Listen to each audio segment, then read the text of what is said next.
একদম ওর সামনে গিয়ে চোখে চোখ রেখে চিঠিটা ওর হাতে ধরিয়ে দিবি। আর চিঠির ভিতরে একটা লাইন, সেই লাইনের ভিতরে লেখা থাকবে হাজারটা নীল আকাশ।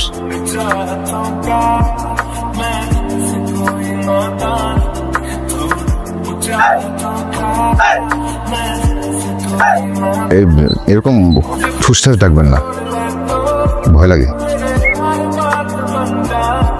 মানে আমি তো আপনার চাকরি করি না, তাই না? এত কিসের দেমাগ আপনার? কে আপনি? কে বলেন তো, বলেন কে? দেমাগ শব্দটা ছেলেদের জন্য না, এটা মেয়েদের জন্য। আপনি আমাকে চিনবেন না। আমি ভালো ছেলে, ভালো ছেলেদের ভালো মেয়েরা চিনি। আপনি কি চান? মানে পায়ে পাড়া দিবেন, তারপর আমার সাথে ঝগড়া করবেন, তারপর আমার সাথে? আমি মোটেও পায়ে পাড়া দিয়ে ঝগড়া করছি না। আপনার দিকে তাকানোর কারণে একজনকে নিয়ে গাছে ঝুলিয়ে ফেলবেন, এটা কেমন কথা? এটা ক্ষমতার কেমন অপব্যবহার?